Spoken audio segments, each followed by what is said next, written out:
Latest updates के लिए दबाना न भूलें बेल आइकन और सब्सक्राइब करें हमारा यूट्यूब चैनल। नमस्ते, पंजाब टुडे देख रहे हैं आप। आपके साथ मैं हूं साकिब सुमन। पंजाब टुडे में आज एक बेहद अहम मसला, क्योंकि एक ऐसा लोकसभा सीट पंजाब के अंदर है जिसको लेकर के एक ही पार्टी के अंदर अलग अलग उम्मीदवार दावेदारी पेश कर रहे हैं और इस दावेदारी के तहत कई पेंच फंस रहे हैं और यहाँ पर पहले इस टिकट के लिए आपस में ही शह और मात का खेल शुरू हो गया। एक रिपोर्ट सबसे पहले आपको दिखाते हैं। इस रिपोर्ट को देखिए, जरा समझिए कि कौन सा ये लोकसभा सीट है और कितने प्रत्याशी इसके लिए तैयार हो गए। आगामी लोकसभा चुनावों को लेकर कांग्रेस में खींचातानी शुरू हो चुकी है। पंजाब कांग्रेस के नेताओं के लिए चंडीगढ़ लोकसभा सीट इस समय हॉट सीट बन गई है, जिस पर चुनाव लड़ने के लिए अपनी अपनी दावेदारी ठोकने का सिलसिला बढ़ता ही चला जा रहा है। पंजाब के कैबिनेट मंत्री नवजोत सिंह सिद्धू की पत्नी डॉक्टर नवजोत कौर सिद्धू ने पंजाब और चंडीगढ़ की राजनीति में हलचल मचा दी है। उन्होंने न सिर्फ लोकसभा चुनाव के लिए चंडीगढ़ से कांग्रेस टिकट मांगा है, बल्कि औपचारिक तौर पर पार्टी को आवेदन भी भेज दिया है। नवजोत कौर की दावेदारी ने चंडीगढ़ से कांग्रेस टिकट के दावेदार दिग्गज नेताओं के होश उड़ा दिए हैं। नवजोत कौर ने शुक्रवार शाम को चंडीगढ़ के कांग्रेस भवन पहुंचकर चंडीगढ़ से लोकसभा चुनाव लड़ने को कांग्रेस टिकट के लिए चंडीगढ़ कांग्रेस अध्यक्ष प्रदीप छाबड़ा को लिखित में आवेदन दिया। आपको बता दें, नवजोत कौर काफी समय से अमृतसर पूर्व विधानसभा सीट से विधायक भी रही हैं, मगर फिलहाल अमृतसर लोकसभा सीट कांग्रेस के गुरजीत सिंह ओजला के पास है। वहीं नवजोत कौर का कहना है कि मैंने महिला कोटे से चंडीगढ़ के लिए आवेदन दिया है। पंजाब की ग्रुप पॉलिटिक्स की वजह से मैं चंडीगढ़ आई हूँ। पंजाब में कैप्टन अमरिंदर, जाखड़ और बाजवा ग्रुप है। हालांकि मुझे उनसे कोई प्रॉब्लम नहीं है। सिद्धू जी पंजाब में काम कर ही रही हैं, इसलिए मैंने चंडीगढ़ से दावा ठोक दिया है। आपको बता दें, चंडीगढ़ से अपनी दावेदारी दर्ज करवाने कांग्रेस के बड़े बड़े दिग्गज पहुंच रहे हैं, जिनमें सबसे पहले नवजोत कौर सिद्धू और पूर्व केंद्रीय मंत्री मनीष तिवारी शामिल हैं। रविवार सुबह मनीष तिवारी चंडीगढ़ कांग्रेस अध्यक्ष प्रदीप छाबड़ा से मिले और चंडीगढ़ लोकसभा सीट के लिए अपना दावा ठोक दिया है। लेकिन सबसे अहम बात यह है कि चंडीगढ़ लोकसभा सीट से बीते काफी समय से पूर्व केंद्रीय मंत्री पवन कुमार बंसल चुनाव लड़कर जीतते आ रही हैं। हालांकि 2014 में वे यहां से चुनाव हार गए थे, लेकिन इस बार फिर उन्होंने अपनी दावेदारी पेश की है। जब इसी विषय पर पूर्व सांसद पवन कुमार बंसल से बात की गई, तो उन्होंने कहा कि वे शीघ्र ही आगामी लोकसभा चुनावों के लिए अपनी दावेदारी पेश करेंगे। पूछे गए प्रश्न के जवाब पर पूर्व सांसद ने कहा कि सीट पर दावेदारी कोई भी कांग्रेसी नेता कर सकता है, लेकिन अंतिम फैसला हाईकमान करेगा। पार्टी में सभी कांग्रेस जनों का अधिकार होता है, कोई कहीं से भी दरख्वास्त दे सकता है और दरख्वास्तें आती हैं, बाद में सब चीज़ों को देखते हुए उसका फैसला हाईकमान करता है। वहीं चंडीगढ़ लोकसभा सीट से चुनाव लड़ने के लिए बड़े बड़े कांग्रेसी नेता मैदान में उतर चुके हैं, लेकिन ध्यान देने वाली बात यह है कि ये सीट फिलहाल बीजेपी की किरण खेर के पास है। लेकिन कांग्रेस नेताओं को लगता है कि इस बार पंजाब में माहौल उनके पक्ष में है। अब देखना ये होगा कि चुनावों से पहले की हॉट बनी चंडीगढ़ सीट किसकी झोली में जाती है।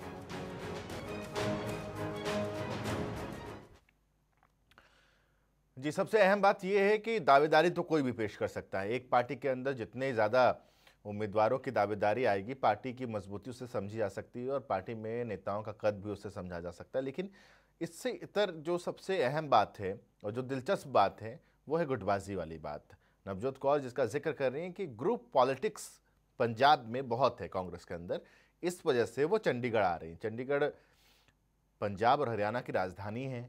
इसके साथ साथ वो एक हम ये भी कह सकते हैं कि चंडीगढ़ एक अलग मायने भी रखता है और उसके साथ साथ यहाँ पर आने के मायने भी समझने होंगे।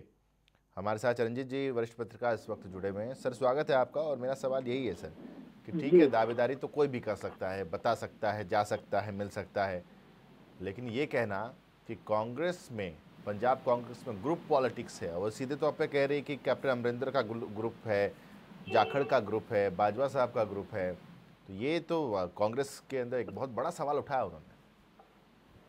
बिल्कुल। आप ये देखिए साकेत जी, ग्रुपबाजी तो पहले भी थी, आज भी है और आगे भी रहेगी ये ग्रुपबाजी।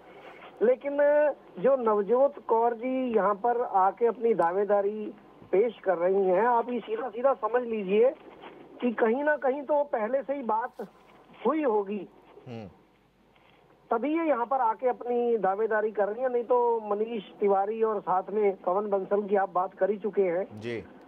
दोनों कद्दावर नेता हैं कांग्रेस के। उनकी सीट पर आकर अगर कोई दावेदारी कर रहा है तो इसका मतलब कुछ ना कुछ तो है पीछे। ठीक है सर, मैं लौटता हूँ आपके पास। संदीप गोरसी साहब हमारे साथ हैं, कांग्रेस के नेता ही हैं। स्वागत है गोरसी साहब आपका। जय हिंद सर। गोरसी साहब, 3 ग्रुप तो आ गए सामने, कैप्टन अमरिंदर का ग्रुप, सुनील जाखड़ का ग्रुप, बाजवा साहब का ग्रुप, कोई चौथा ग्रुप का नाम लेंगे क्या आप? देखिए जी, पहली बात तो ये है कि कांग्रेस में कोई ग्रुप ही नहीं है। कांग्रेस एक पार्टी है, परिवार है। तो नवजोत कौर कह रही है, मैं थोड़ी कह रहा हूँ। कौन कह रहे हैं? नवजोत कौर कह रही है। मुझे नहीं पता जी उन्होंने क्या बोला, मैंने उनका ये कहना है कि पंजाब कांग्रेस में ग्रुप पॉलिटिक्स सिर्फ पर है, एकदम चरम पर। इस वजह से पंजाब कांग्रेस की पॉलिटिक्स छोड़कर वो चंडीगढ़ आना चाहती हैं। देखिए, उनका पर्सनल विचार हो सकता है। मैं उनके बारे में, उनके क्या कमेंट है उनके बारे में मैं ये नहीं कह सकता कि उन्होंने क्या बोला कि क्या नहीं बोला। वैसे पंजाब कांग्रेस में कोई ग्रुप नहीं है, पंजाब कांग्रेस एक है। ये तो आपका धर्म भी है और आपका फर्ज भी है कि आप यही कहेंगे। आप इससे सकेदी ऐसा है, जब देखिए टिकट मांगने का अधिकार सबका है। और जैसे सर वो होता है ना सर, संदीप गोरसी साहब अदालत में कहते हैं गीता पे हाथ रख के जो कहूंगा सच के सिवा कुछ नहीं कहूंगा। वैसे एक प्रवक्ता के तौर पर गोरसी साहब, हर पार्टी के प्रवक्ता का ये धर्म है कि वो पार्टी को एकजुट बनाए रखे, गुटबाजी की खबर पर कुछ ना कहे, हमेशा ये कहे कि जी हम तो राहुल गांधी के सिपाही हैं। बीजेपी वाले कहें जी हम तो मुख्यमंत्री का नाम ले लें, या सीधे कहें नरेंद्र मोदी और अमित शाह के सिपाही हैं। तो ये प्रवक्ता का धर्म भी है, उनका फर्ज भी है। आप वही धर्म और फर्ज निभा रहे हैं, चलिए अच्छी बात है। बिरसा सिंह वल्टोआ साहब भी हमारे साथ, अकाली दल के वरिष्ठ नेता हमारे साथ जुड़े हुए हैं। स्वागत है सर आपका। वल्टोआ साहब, अब कांग्रेस के अंदर गुटबाजी की खबर सामने आ रही है। ठीक है, ये कांग्रेस का अंदरूनी मामला हो सकता है, लेकिन इस तरह की गुटबाजी और खेमेबाजी की जब भी खबरें सामने आती हैं तो नुकसान उस पार्टी को उठाना पड़ता है और विपक्ष में जो लोग होते हैं उनको फ़ायदा हो जाता है। तो इस चीज़ का फ़ायदा उठाएंगे आप लोग, कैश करेंगे इसको, या ऐसे ही छोड़ देंगे? पर देखिए, जहाँ तक चंडीगढ़ से नवजोत कौर सिद्धू का टिकट मांगने का सवाल है, जहाँ कोई और पहले से वहां से मिस्टर बांसल है, जहाँ कोई और मांग रहे हैं, किसको टिकट देना है, किसको नहीं देना है, किसने मांगना है, किसने नहीं मांगना है, ये कांग्रेस का अंदरूनी मामला है जी। पर जो इसमें सवाल उठकर आया है, सवाल उठाने वाली बात वो क्या है कि नवजोत कौर सिद्धू ने कहा कि मैं पंजाब, पहले तो कहते थे कि हमारी जो जड़ें हैं, हमारी जो रूट्स हैं, हमारा जो घर है वो पंजाब है, हम पंजाब की सेवा करना चाहते हैं। अब कहती है कि नवजोत कौर सिद्धू के पंजाब को मैं छोड़ना चाहता हूँ। तो पंजाब में गुटबंदी है, गुटबाजी है, जहाँ कैप्टन अमरिंदर सिंह का खेमा अलग है, जाखड़ का अलग है, प्रताप बाजवा का अलग है, अलग अलग खेमे बने हुए, मैं जहाँ घुटन महसूस कर रही हूँ। तो ये फिर दोहरे मापदंड क्यों है? तो दूसरी बात जो आपने बोली है, इसमें कोई दो राय नहीं है कि जैसे चंडीगढ़ में कांग्रेस बंट गई है और एक दूसरे के विरोध में खड़ गए हैं, तो कुदरती है कि जब चुनाव होंगे तो जो भारतीय जनता पार्टी के प्रत्याशी होंगे उनको कुदरती लाभ होगा, ये तो है ही है। तो इसका ये सवाल पूछने की बात है कि जो कहते थे कि हमारा घर है अमृतसर, हमारा घर है पंजाब, हम पंजाब से बाहर नहीं जाएंगे, पंजाब की सेवा करेंगे, पंजाब के लिए पैदा हुए हैं, पंजाब के लिए जिएंगे मरेंगे, तो अब वो कहते हैं कि पंजाब में रहना नहीं चाहते। ठीक है सर, मैं लौट रहा हूँ आपके पास। चरणजीत जी, चरणजीत जी, सवाल आपसे ये है कि इसमें नवजोत सिंह सिद्धू का किरदार कहाँ और कैसे देख रहे हैं आप? देखिए जी, मैं तो सीधी सीधी बात बोलूंगा, यहाँ पर दोनों प्रवक्ता अपनी अपनी बात रख रहे हैं और रखनी भी चाहिए, लेकिन मैं तो सीधी सी बात बोलूंगा जो बिल्कुल क्लियर मुझे नजर आ रही है। देखिए, नवजोत सिंह सिद्धू अपना कद कांग्रेस में बहुत बड़ा कर चुके हैं और उस कद को वो और बड़ा करना चाहते हैं। दोनों हाथों में लड्डू लेकर चलना चाहते हैं, बीवी भी और मैं भी दोनों मंत्री पद पर रहें। तो ये उनकी जो भावना है वो दर्शाती है कि आज का जो पॉलिटिशियन है वो जी। असल में केवल अपने लिए सोचता है, उसने जनता के लिए कभी कुछ नहीं सोचा और ना ही वो कभी कुछ सोचेगा। तो अगर आज के दौर में इस तरह के पॉलिटिशियन जिस तरह के होते हैं और आज भी हैं और आगे भी रहेंगे, आप देखिए ना सोनिया गांधी जी ने अब दोबारा प्रियंका गांधी को नहीं ले आए क्या? और कोई नहीं है उनके लिए? कोई और नहीं आ सकता वहां पर? अखिलेश यादव को ले आए, मुलायम सिंह यादव, कोई और नहीं है क्या? इधर मायावती भी अपने भतीजों को लेकर आ रही है, तो क्या बाकी के जो लीडर हैं वो सब खत्म हो गए हैं?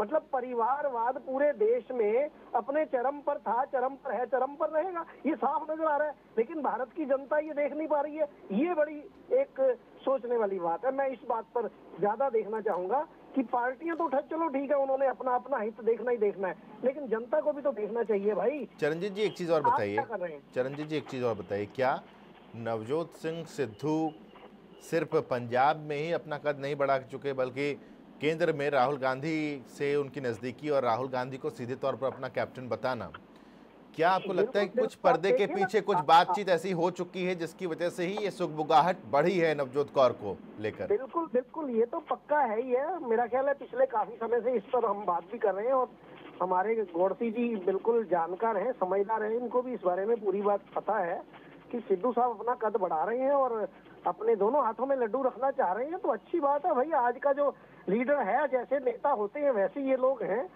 क्या पंजाब और क्या देश सब अपने हाथ में रखना चाहते हैं। ठीक है, संदीप गोरसी साहब क्या रिएक्शन है आपका इस पर?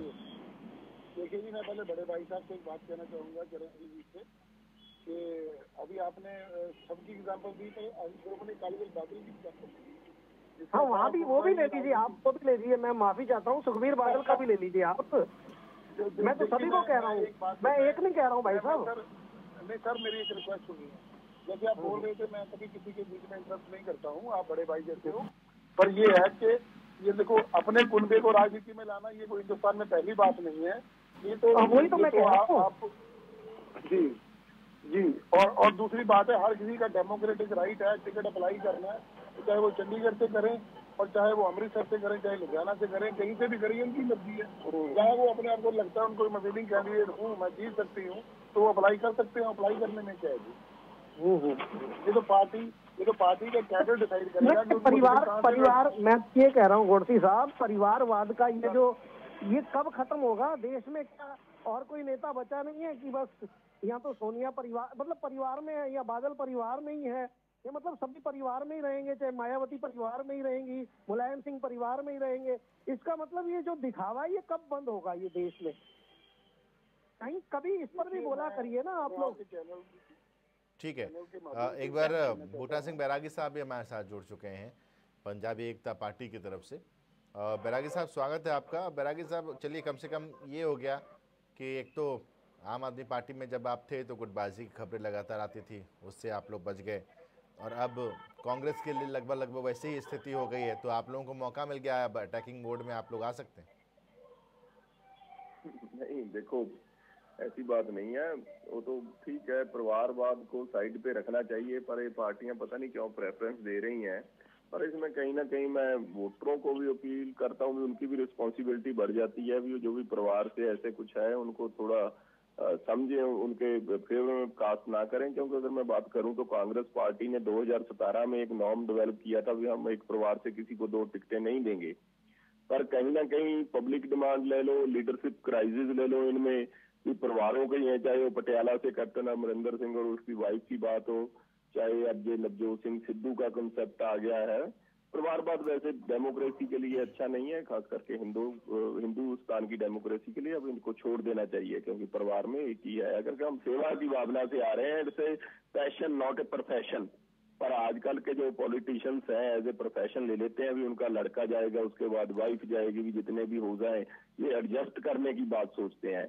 पर ये एडजस्ट करने का मसला नहीं है, आप देश की सेवा करनी है तो परिवार से। क्या आपको लगता है कि नवजोत कौर के कदम अगर चंडीगढ़ की तरफ जा रहे हैं, बैरागी साहब अगर नवजोत कौर के कदम चंडीगढ़ की तरफ जा रहे हैं, तो आप ये मानते हैं कि इसमें एक अहम रोल, एक अहम किरदार नवजोत सिंह सिद्धू भी निभा रहे हैं? नहीं, मानने ना मानने की बात नहीं है, क्योंकि सिद्धू साहब का कद काफी है, सेंटर में उनकी काफी अच्छी सुनवाई है। पर मैं मेरे को बड़ा हो रहा था जब मैं सुन रहा था नवजोत कौर सिद्धू की स्टेटमेंट उन्होंने जब अपना क्लेम ठोका है, अपनी एप्लीकेशन दी है, उनके 2 बड़े कॉज उन्होंने बताए हैं। एक तो वो चंडीगढ़ बड़ा कम्पैक्ट सिटी है, कम्पैक्ट एज ए कॉन्स्टिट्यूंसी, जहाँ वोमेन, पढ़ी लिखी वोमेन अगर चाहे तो अच्छी तरह से अपनी सेवा पॉलिटिकली टेंडर कर सकती है, निभा सकती है। मैं उनसे ये पूछना चाहता हूँ भी वाई ओनली इन चंडीगढ़, आप तो कहीं जाइए, वोमेन का आधा आसमान है, आधा अंबर है, कम्पैक्ट की बात नहीं है। आप में कैपेबिलिटी है तो आप किसी कॉन्स्टिट्यूंसी से लड़ लीजिए, पर इनका मेरे को ठीक है बैरागी साहब, मैं लौटता हूँ आपके पास। संदीप गोरसी साहब का रुख कर लेते हैं। गोरसी साहब, लगभग एक जैसा ही सवाल है। बिरसा सिंह बल्टोहा साहब भी इस बात का जिक्र कर रहे हैं कि कभी तो वो दौर हुआ करता था जब नवजोत सिंह सिद्धू और उनकी पत्नी ये कहते थे कि पंजाब में ही रहना है, पंजाब के लोगों के लिए काम करना है, और अब चंडीगढ़ का रुख करने के पीछे वजह क्या है, और जिसका जिक्र यहाँ पे बैरागी साहब भी कर रहे हैं कि कॉम्पैक्ट एक संसदीय क्षेत्र का क्या मतलब? हाँ सर, मैं उसका जवाब दूंगा। देखिए, जब किसी लीडर का कद बड़ा होता है ना जी, तो वो किसी कॉन्स्टिट्यूंसी के साथ से नहीं फिक्स रहता। जैसे कोई भी पार्टी, नेशनल पार्टी है, तो नेता कहीं से बिलोंग करते हैं, इलेक्शन कहीं लड़ते हैं, और ये पार्टी डिसाइड करती है कि उनका कद जो जितना है उसको कहाँ पे टिकट देके पार्टी को जिताना है। जैसे अभी मैं एक नाम लेके जाऊंगा, जेटली साहब, वो दिल्ली से आगे अमृतसर इलेक्शन लड़े थे। तो ऐसा नहीं होता, जो बड़े नेता है वो किसी कॉन्स्टिट्यूंसी पे बाउंड नहीं रह सकते, और पार्टी डिसाइड करती है। एक विनिंग फार्मूला होता है कि किसको कहाँ पे टिकट देनी है और किसको कहाँ पे टिकट मिलके वो जीत सकता है। तो इसके लिए अगर उन्होंने एक दावा ठोका है, अभी मैं एक बात कहूंगा कि ये बहुत जल्दी फैसला आप सोच रहे हो। देखो, दावा ठोकना या टिकट मिलना वो एक सेकेंडरी बात है। पहले आप क्लेम करोगे। ऐसा तो हजारों बार हुआ है कि किसी ने टिकट कहीं से मांगी है, उसको मिली कहीं से। गोरसी साहब, सिर्फ दावा नहीं ठोका, आपकी पार्टी पर आरोप भी लगे हैं। सर, मैंने उनका बयान नहीं सुना हुआ है। देखो, मैं आपको बता दूं कि उन्होंने क्या आरोप लगाए, मुझे ये नहीं पता, पर मैं ये कहूंगा कि वो अगर इलेक्शन लड़ती हैं, मेरी बड़ी बहन है वो अगर इलेक्शन लड़ती हैं तो उसी कांग्रेस पार्टी के झंडे के तले इलेक्शन लड़ना है, इसमें कोई प्रॉब्लम नहीं है। देखिए, उनका मन भी साफ है, मैं उनकी ईमानदारी की इज्जत भी करता हूँ, और अगर उन्होंने चंडीगढ़ से अप्लाई किया है तो मुझे नहीं लगता कि वो इतने भी वो फिक्स तो उनके प्रचार के लिए साहब तीन गुट का वो जिक्र कर रही, कौन सा गुट उनके प्रचार के लिए जाएगा? सर, जब मैं कहता हूँ जहाँ से पार्टी डिसाइड करेगी वो वहीं से टिकट लड़ेंगे। नहीं, उनके प्रचार के लिए अगर वो चंडीगढ़ के लिए टिकट आप लोग दे देते हैं तो फिर कौन सा गुट है इन 3 गुट में से जो उनके प्रचार के लिए जाएगा? आप बता पाएंगे या उन्हीं से पूछना होगा हम लोगों को? मैं तो ये कहूंगा कि पार्टी हाईकमान जिसको भी टिकट देगी, चाहे वो मैडम हो, चाहे वो कोई दूसरा हो या तीसरा हो, जिसको टिकट देगी, वर्कर तो अपने पार्टी के लिए काम करेगा। वर्कर के लिए कोई फेस ले आओ, वर्कर ने तो वर्करी करनी है। तो एक तरह से उनके स्टेटमेंट ने पंजाब कांग्रेस को कमजोर तो किया ना साहब।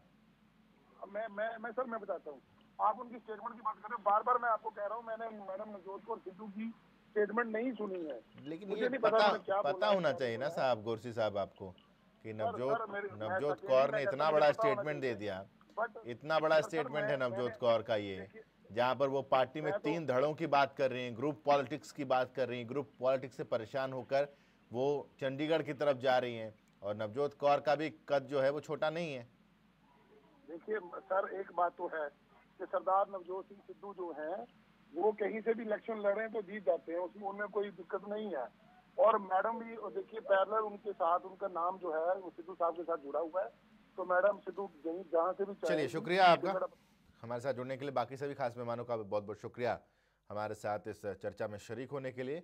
देखिए, महज सुगबुगाहट है अभी, और आगे आने वाले दिनों में हो सकता है कि ये गुटबाजी और निखर कर उभर कर सामने आए, जो कांग्रेस के लिए सिरदर्दी बन सकती है। हमारी अभी की पेशकश में बस इतना ही। छोटा सा ब्रेक, खबरों का सिलसिला लगातार जारी रहेगा। लेटेस्ट अपडेट्स के लिए दबाना न भूलें बेल आइकन और सब्सक्राइब करें हमारा YouTube चैनल।